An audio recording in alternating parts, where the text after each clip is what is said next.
Dmitrious Bistrevsky. How are you? And how was that pronunciation? That was good. That was good. But also, I am not picky because people butcher it all the time. Basically, you could sound it out, but it's intimidating to look at. Yeah, it is intimidating to look at. I've broken it down phonetically, and I only got a good, which I feel like a B grade from you. I'll have to work harder for I'll next give time. you an A minus just because of how bad everyone else does. It's an improvement on the rest, basically, but it ain't perfect. All right. Can I just go with Darth from now on then? Yeah, I go by Darth Demetrius. Okay, Since Darth there's three of Demetrius. us. That's easier for me. Thank you. So you are a circus performer, a costume actor, and I know we've only just met, but I'm going to say this. You're also a liar. Am I right in saying that you reach out to a Star Wars fan friend of yours to help you prepare for the role as Darth Vader by telling them it was for a fan film? Yes. But it's only because we're industry people and I didn't want him to get in trouble. And I didn't want to get in trouble. It was made by fans. True. So, to use a Star Wars phrase, what you told him was true from a certain point of view. From a certain point of view, yes. David knows Darth Vader too. He cosplays Darth Vader a lot. He goes to a lot of the events. He's part of the 501st or the 501st. And because I grew up in a different upbringing, I grew up as an immigrant, and I wasn't really influenced to a lot of pop culture because I grew up in a very conservative Christian bubble. So I only knew Russian cartoons that were biblical based.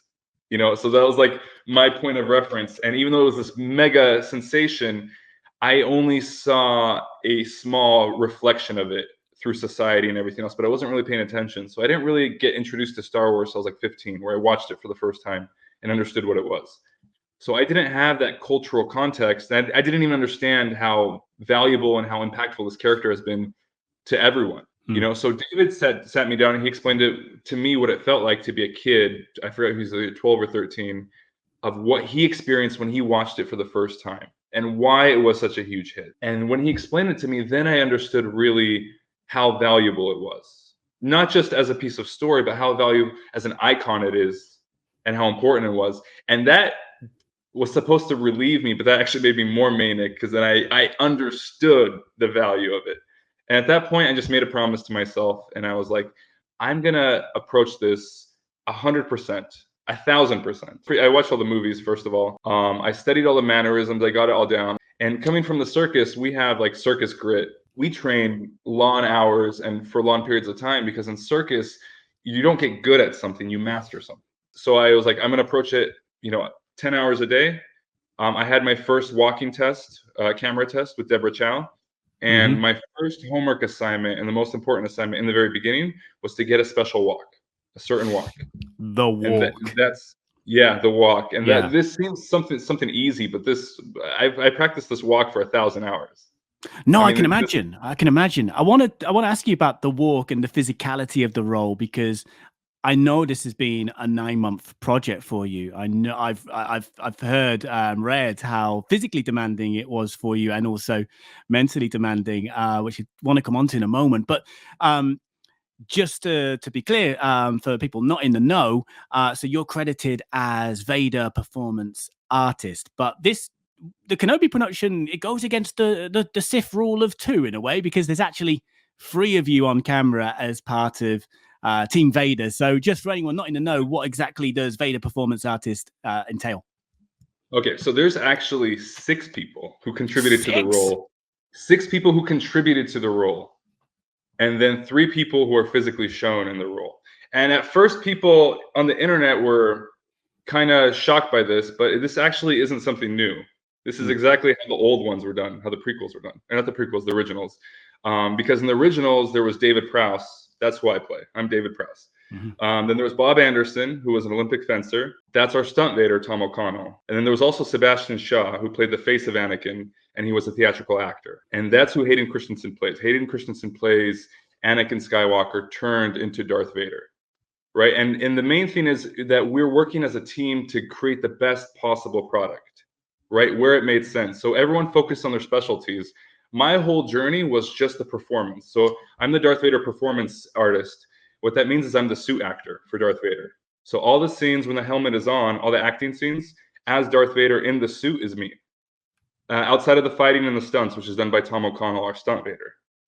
And each of us all had our own separate branch of training And then we had a movement coach that kind of linked everyone together so we all looked the same. And the most important thing was that it was about teamwork, and it was about trying to make the best possible Darth Vader. And I believe that we did it. I believe we achieved it. I actually just watched it last night. Oh wow! I've been Only the just. whole thing. Waited for a while because I went through such a dark place when I was filming, Yeah. and I had to do the character right in my own mind. Hmm. You know, to do it right, I had to go as far as I could, and I went as far as I could into the darkness, and then I had to crawl my way out. And yeah, we did it right. And it was important for us to put our egos aside and not be like, well, I should do this, or I should do that, or I should do this, and really focus on the things that make sense and makes it the easiest for production to make the best character possible. You know, because we're telling a story and we're working as a team. Now, it would have been confusing to say that 6 people contributed to Darth Vader. So obviously, it's very important to have just one person on the front line, and Hayden Christensen is Darth Vader. He is Anakin. He brought us Anakin, and he brought us the transformation. So in my mind, he's Darth Vader. I'm Darth Dmitrious, the new David Prowse. Aye. Yeah. So I just realized that when you meant 6, you meant 6, including 3 from the original live action Darth Vader, not 6 who worked on the Obi-Wan Kenobi. I meant 6 on this one. So we have continue. Okay, so I'll continue. We have Hayden Christensen, Dmitrious Bistrevsky, Tom O'Connell.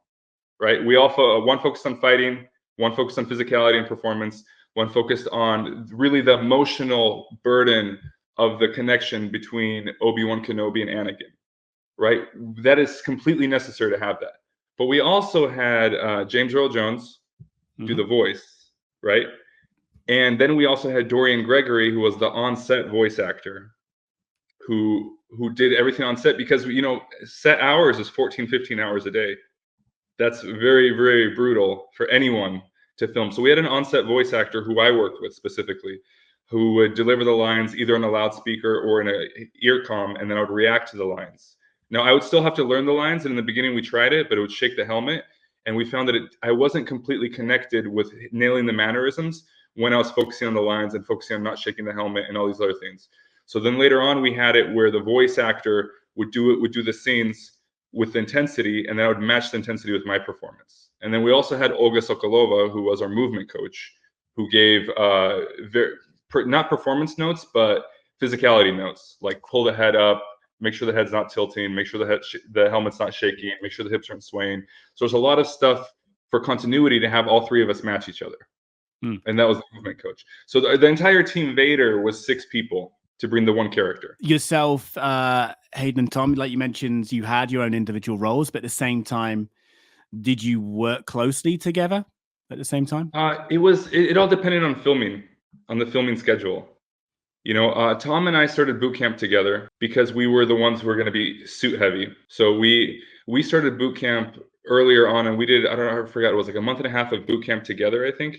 And then we split off, and then he focused only on fighting, and I focused only on performance. And then I kind of pulled away from the rest of the cast, and I had my own individual training specifically for the suit, for the role, and then also having triggers to go in and out of character. So one of the things that we were doing was I was meditating into rage every single day for like 8 months. And that is such a heavy burden to carry if you do it, because it became habitual and it became cathartic. It became a release to go into rage and just really everything. It's like there's this game that I play called the Silver Lining game. And basically what you do is you find the best in a situation. So you always have a positive outlook. And when I was playing the character, I flipped it where it was the opposite, where I would look for the worst in everything, and I would try to find the minute details. And unfortunately, some of the Star Wars fans play this game a lot, where you look for the worst in something and you spiral into something versus focusing on the good in something. But that was part of my character, was being able to find the worst in something and then focus on it intently and then meditate on that until I'd get more and more angry, until I'd start hyperventilating, until my arms would start trembling, and then I'd calm myself down. And I would do this for months so that I could find the character, because this character only plays in extremes. And that was the tricky part about being the suit actor, is that he's either very subtle or he's not. You know, he's either 1% or 100%. And even in the subtlety, you have to find the details and the performance without doing too much and staying true to the character, that he is a master and he's in absolute control of himself at all times, even when he loses. You really did get involved. And I want to come back to the physical aspect of it shortly, which you did touch on. But just staying with this mental investment that you made that became quite damaging. So Oh you've talked yes, about it there very a much bit, but so. there was micro dosing on mushrooms. You were smoking cigars, meditating as you mentioned. It got you there. Presumably, it got It you there. got It me got there. you It got got you me to the there. place you wanted to be Yeah. at for the purpose of filming, but then you couldn't get yourself out of it. Yeah, that was I had never encountered this before, but I've also have never done 5 months of prep before a role. 5.5 months of prep. So this was different because I was going psychologically, I was pushing myself to the absolute limit. I mean, towards the end, because I was microdosing on mushrooms, so I could go deeper into rage and deeper into my emotions. I reached a level where I was so into the Sith content that I was in this paranoid state of mind that I was absolutely by myself against the whole universe. And I became Darth Vader. And halfway through the filming, I started channeling the character. And that was also a bizarre experience because I'd never experienced it. I've heard other people talk about it. And that's where, when we were having the scenes, it no longer was me acting behind a suit. It was me, the emotions were just coming out of me. So all the anger, all the rage, everything, especially when we were facing the final battle, when we finished the scenes, I was there. I felt everything. That was the crazy thing, was it was a lot of pain. It was a lot of pain. And the character, I don't want to give any spoilers, but he doesn't kill Obi-Wan Kenobi. Spoiler alert, right? Yet. He doesn't kill Obi-Wan Kenobi yet in this series. So in the moment when my character leaves the scene feeling defeated, having an ego death, experience an ego death, where he believes he is the ultimate master and he doesn't succeed the thing that he set out to do. Right? So he has this ego death, and I carried that ego death with me when we finished shooting. So when we finished shooting, when we wrapped, the first thing that happened was the fatigue hit me. Like, I was going at 100 miles an hour for so long that the moment we wrapped, I'm not gonna lie, the first day I broke down and cried because this was the craziest journey I have ever been on, and it was such an emotional turmoil of going through the role, but also the burden of playing this character, of knowing that it has to be done right, and once it was done and I let everything go, I broke down and cried immediately when we wrapped, but then I couldn't shake the fatigue. And the fatigue lasted like 3 weeks, where I was just completely drained, didn't have energy to do anything. And then the interesting thing happened was I started realizing that I couldn't shake the character at all. Basically, I would feel him inside of me, like bipolar, where I feel Darth Vader and then I feel myself. What I perceive to be Darth Vader and myself, two separate characters. And Darth Vader would tend to crawl out in any interaction. Whenever I was displeased with someone, I wanted to immediately respond with aggression, with either backhand them or insult them or do something or fight them. And this was my go-to because I had opened up Pandora's box.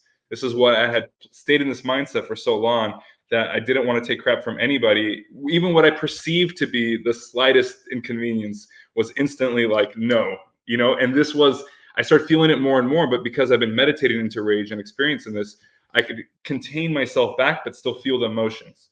And what was happening was the impulses were getting stronger and stronger, and I was feeling like I had less and less control to hold back. And I was still blowing up on people, and I had all this aggression, I had all this rage, and I had this chip on my shoulder that I had to prove myself, because Darth Vader didn't have a chance to fully prove himself. And I had carried that with me, and I couldn't shake it.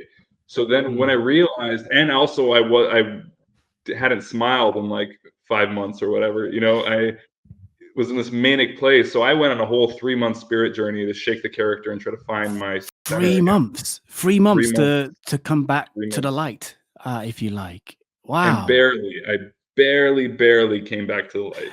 To the point where, obviously, correct me if I'm wrong, where you didn't want to come back for the reshoots as Vader, and also, far more seriously, you were borderline suicidal. Am I right in saying? Right when we finished, yeah, I was in such a dark place.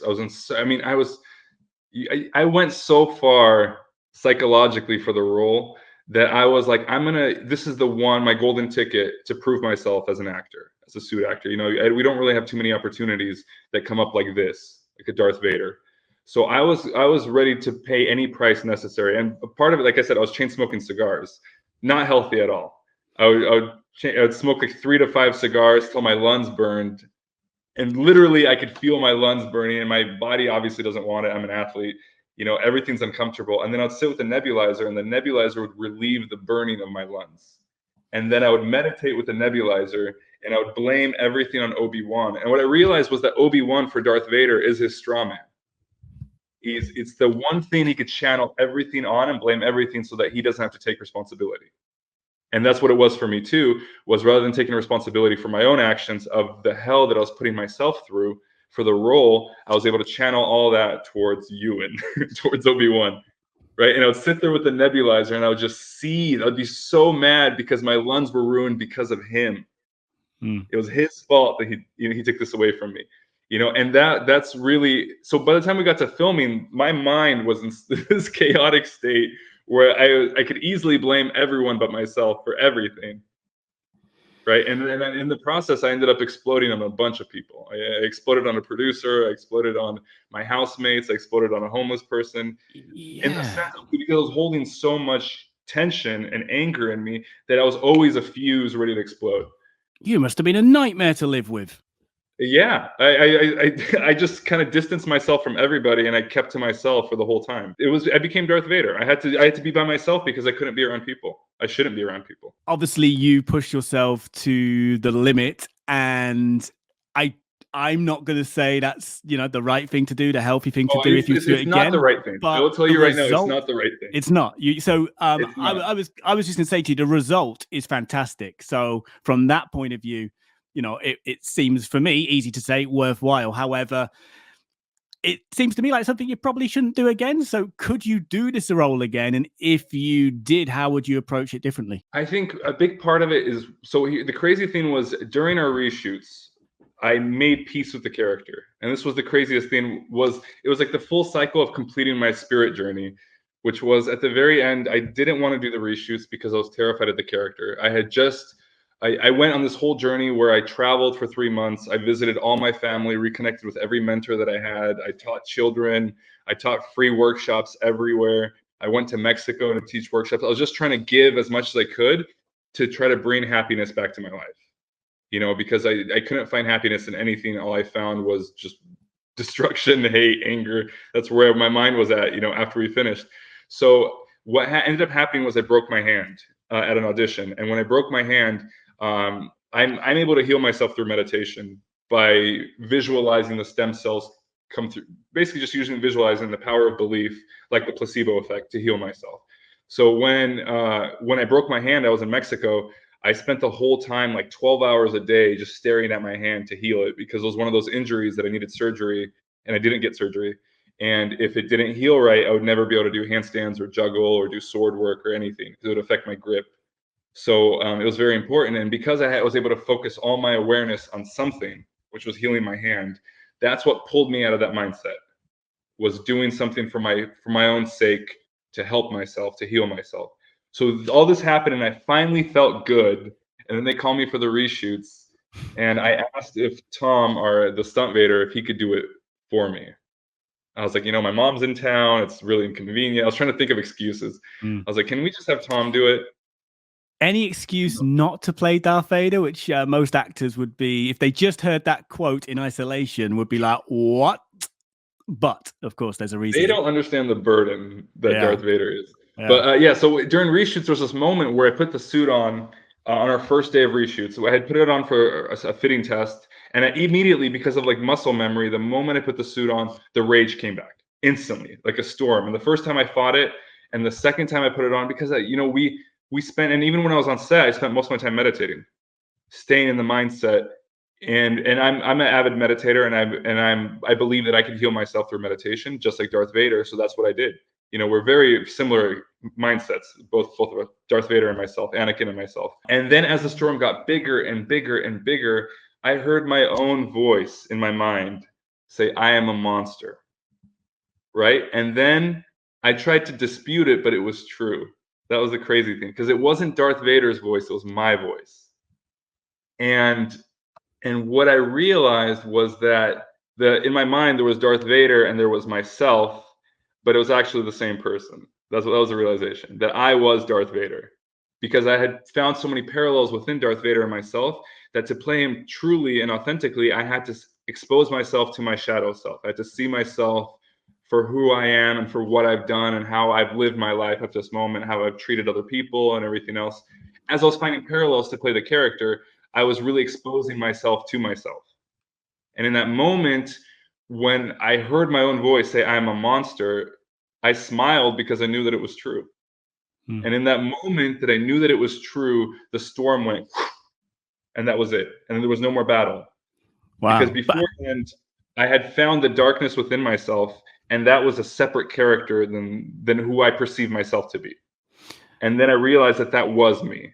Both aspects were me, the light and the dark. Were you still able to deliver the same intensity? Oh, even more. Oh, okay, but healthier. Even It more, was because healthier then for I you. knew that I didn't have to be afraid of it because it was me. I didn't have to fight it anymore because it was me. And because all this prep work and everything allowed me to go to my absolute peak, to see the darkness within myself, to find the parallels within the character. And when I was doing the character prep for the character, one of the things I was doing was I was researching the worst people in history. All the Like real tyrants, all the life conquerors. tyrants, right? Yeah. There's some terrible people in history. And as I was researching them, I was trying to understand why someone would do the things they did and how they could justify it. Because one of the things about playing a villain is that the villain doesn't believe that they're the villain. The villain always believes they're the hero. In the villain's mind, everything is justified. They're not like, I'm a bad guy and I'm doing bad stuff. They're justifying their actions somehow. And that's what allows them to sleep at night and allows them to go as far as they can, whatever it is, whether it's power because of this or this or this. In their mind, they have this kind of jujitsu where they justify everything. So when I was trying to find the parallels, and I was trying to find out how these conquerors and tyrants and Darth Vader and all these characters would justify their actions, when I found the parallels, I found the parallels within my own life, within my own memories, within my own experiences, where I haven't always been the best person. And based on those impulses, I found the link between myself and Darth Vader. So now I feel like it will still be a journey if I play him again. It will definitely be a journey, a psychologically dark journey of just being in that mindset all the time. But I won't have to go through the whole chain smoking cigars process, the nebulizer, because I already found the character. Yeah. All of that was necessary to find the absolute darkest I could go, the absolute angriest I could go, to the maximum peak so that I could do the character justice. And now that I found it, I feel like I could take it on and put it off. It will still take me some prep, and it'll still be intense, and it'll still be a very difficult journey, but not as difficult as the first time around. No, a healthier journey. So it's not like you can just healthier flick a journey. switch. The first journey was but not at least healthy. It now was not the healthy at journey all. will be healthy. So you only saw it yesterday, you said, and for anyone watching, we are talking on Monday, the 11th of July, 2022. It's been over and done and dusted for quite a while now. So did you hold off because that's just the way you are as an artist, seeing yourself, or was it because of the journey to recover? It was because the journey to recover. It was still too close to home, and I was worried that if I watched it, I would get triggered. So I wanted enough time to pass. And then what happened is, as time passed, and fans started reaching out to me, and people were thanking me for my performance and telling me how much they liked it. That felt good, and that made me more curious to wanting to watch it. I understood that that the suffering was worth it. I was like, this is something that I did, and I'm happy with the work. But psychologically, it was the worst year of my life ever. Yeah, no, again, I'm not gonna condone the journey, but the results, I think you guys pulled it off and can be very proud of yourself. Even if I bombed and be like, that was my best, guys. I did everything I possibly could, and I have to walk away with my head held high, knowing that I did everything. And that's what was in the back of my mind as we were filming, because even the suit is extremely uncomfortable. I almost fainted a few times. Both Tom and I had back problems for a little bit. I had back spasms for like 3 months from the suit. It was a very difficult suit to wear, on top of just the burden of everything else. And knowing in the hardest days, in the back of my mind, I was always thinking about the fans. Like, this is what they deserve. They deserve someone who's going to approach this role like a maniac, of like craziness that only a circus artist can. You mentioned the suit there, and how tough it was, how uncomfortable it was for you guys to wear. I mean, I imagine even when you're chilling on that Mustafar throne, which I imagine that was anything but chill. Everything but was chill, it comfy, even relaxing in the suit, sitting on that throne? Was that No. hard work? No? Okay. Have you ever seen, I don't know, like a stone bench or something like that? They're not very comfortable. No. It's like the whole throne, but the whole point is that Vader isn't a character who's looking for comfort. And that's part of his Jedi training, was that he wasn't allowed to have possessions or attachments, and comfort is an attachment. So his whole life was the bare minimum, and growing up as a slave, it was the bare minimum. It was already, he had attachments by having his droids. That was already an attachment. But technically, as a Jedi, he's supposed to let go of everything. So when you read the lore in Darth Vader, his like everything is bare minimum. He just has a bed. He has what he needs. He doesn't have anything extra because he doesn't chase luxury. He's a master, and that was necessary for the role. No comfort allowed. I mean, I can almost relate to you, as I mentioned, as a guy who wears skinny jeans. That can be quite painful. I'm sure it's on the same level. Same exact level, yeah. I think the skinny jeans might actually be harder than the 7-layer suit that we wore. Demetrius, you do not know pain. Then you need to enter my world, not my jeans. I wouldn't recommend entering my jeans, but at least my world of pain. So let's go back to the walk that you mentioned earlier, the physicality side of it. Am I right in saying that? And I find this really interesting. You've talked about the original Vader, the original team, Dave Prowse, but you guys actually didn't just want to honor that version of Vader, the most famous version. You actually wanted to create a fusion of the classic live action and the animated from, say, series like Rebels. And the video games. That was because, like you said, you have the diehard fans from the original. They don't like things to be changed too much, but they want to also experience nostalgia. That's the feeling about nostalgia, is that nostalgia, the first time we experience something, we have this feeling, and nostalgia is trying to chase that same feeling. But the problem is, the more exposed you are to it, the less you'll have the butterflies, right? So it has to evolve and it has to adapt, but it can't go too far where you lose that feeling. So one of the first important things was to really pay homage to David Prowse. He really set the character. He established the character for what it was at that time, and he became a legend for it. And I feel like in some of the other depictions, we lose some of that. So that was the most important thing, was to have these long power strides, to have his different tempos. And that was one of the amazing things about Vader that aren't always shown in the animated series, is that his power walk is like other people's run, and he doesn't bother if people could keep up with him or not. He just goes. It's like, this conversation is over, Vader out. And then he just goes. And he goes he's got this very fast walk, but he also has different tempos. And then in the animated series, he's more of a poised master, and he's always gliding when he goes. He's always gliding. And we're trying to fuse the two. We're trying to fuse the power and the aggression with the grace and the gliding. We first did the camera test, and then I realized that I had a recurring knee injury. Now, this was very, very subtle. Most people would not pick up on it. It was the most subtle, but I had a slight sway when I walked. Very, very subtle. One of my hips don't compensate all the way, so we kind of go kukunk, kukunk, kukunk. And Deborah saw it. Deborah saw it on day one. She saw it, and I got notes for it, but I realized that the notes weren't things that I could correct, that it would always come back if I didn't retrain this habit. So the moment that she gave me the note, and what she saw the box would wiggle or would sway, or she would see the helmet tilt, and they were very, very, very subtle. If it was anyone else, they'd probably not say anything and would have got away with it. But the fans would have noticed it. And it's subtle, but it takes you out of the character, because the character is an absolute master. And the moment there's any kind of hiccup, it pulls you out of the moment. So I requested a movement coach, and I worked with a movement coach on retraining my hip.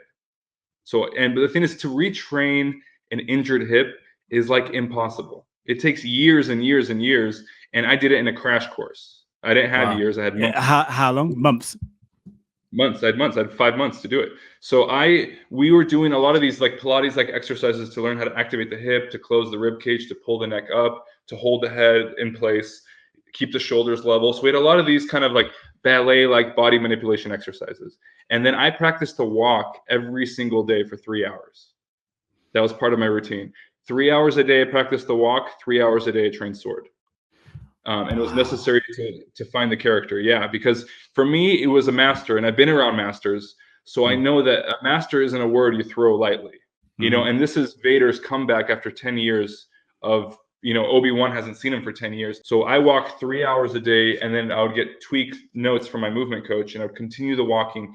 Man, and I suppose even during filming, you would have you found the groove of the walk. You don't want to break that, so I imagine you are walking like Vader, just going to get your groceries, right? Yeah. You're constantly reinforcing it because I was living the character, and it was so important because the character is a master. That was the main thing. If it was any other character, from the start, this training wouldn't have been necessary because I was already, I'm a suit actor. I'm already good at what I do, but this was a level of we're trying to achieve perfection. And the perfection is like the last, like these 500 hours, the improvement is so subtle you wouldn't even pick up on it, where it's almost not worth putting in the effort, but it is in the grand scheme of things, because what you see as a viewer and what you experience is that this person's a master. And you only get that from the level of dedication I put into it. Wow. I mean, that swagger would be great for Black Friday. Nobody would mess with you over that half-price microwave, would they? No, I think I need to learn to walk like Vader. I want more respect when I go and do my grocery shopping. The village scene, which I know was you, where Vader's attempting to lure Kenobi out by being pretty mean, it's fair to say. The neck snap on, I think it was a kid, that was pretty grim. And, I've got quite high tolerance levels when it comes to violence, fictional violence, but I felt like I saw enough. Was it ever more... I actually think they got the right level, by the way. I think they could have pushed it further, but I think they got the right level. Was it ever more brutal in the script or in what you initially shot for that scene? I think as we were doing rewrites, I think it was more tame, and they were gradually becoming more brutal. It was necessary to establish, because we've already have this level of fear for Darth Vader and level of respect.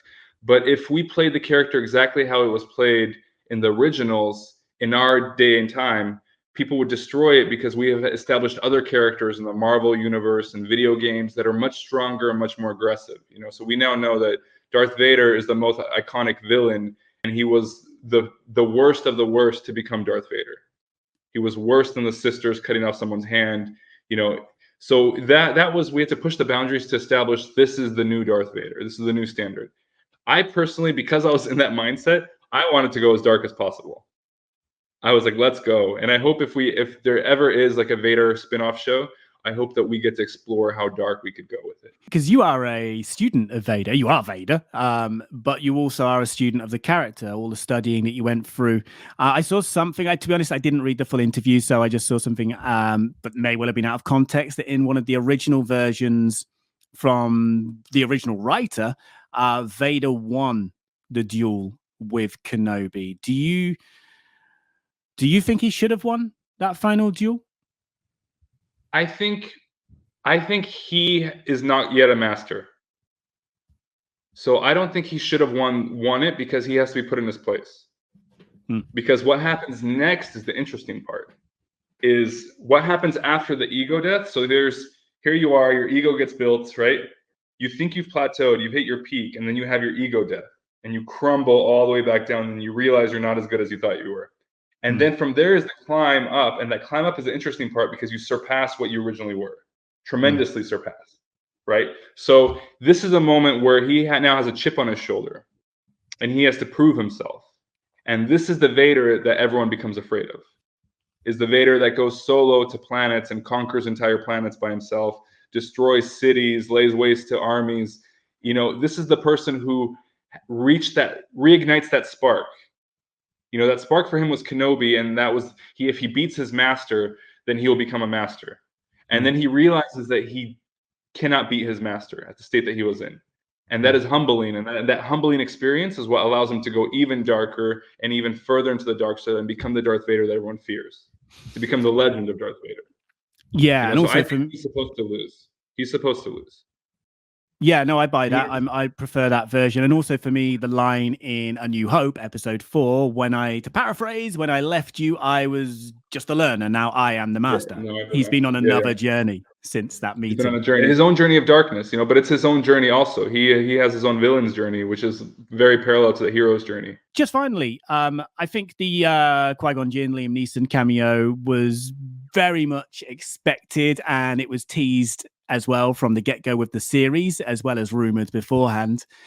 Something that was a bit more surprising for viewers, certainly me who doesn't read the leaks and what have you, was the Emperor appearing, which of course would have been you chilling in that throne in actually going through hell. Did you know you were talking to the Emperor, or were you just sitting there doing random lines, random movements to a random character? The Emperor I didn't know. The Emperor I didn't know.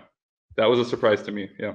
We spent all this time talking about some guy called Darth Vader, but the real Star Wars highlight for you, I would say, is, as according to Wikipedia, so I'm sure it's true, unidentified Quarren Trawler from Mando Season 1. Is that true? Yep, that's true. I'm in the opening scene of The Mandalorian. Right? I am the first death in The Mandalorian. Wow. Yep, I'm the one who gets cut by the door. It's quite a promotion to go from that to Darth Vader. Yeah, but it's even crazier because like part of writing my book is retelling my story and realizing how much I've been intertwined with Star Wars without realizing it. So we have a comedy show called Jimmy Kimmel Live. I don't know if you've seen it. Mm-hmm. And they did a sketch with Harrison Ford with Adele song, Hello from the Other Side. And I played Chewbacca in that sketch. And I got to hang out with Harrison Ford, and I got to hug Harrison Ford, and we did a whole scene together. And this was way, way before. This was like 5-6 years ago. What? Yeah. Star Wars won't leave you alone. Without even, we didn't even know each other at the time. We were just like floating around. And then also the Jedi with the GoPro 2 on YouTube. Look it up. Mm-hmm. Is a great, great short, and I play Darth Vader in that. It's destiny, right? Yes. Dmitrious, Darth Dmitrious, I really appreciate your time, and thank you. It was fun. It was great to chat.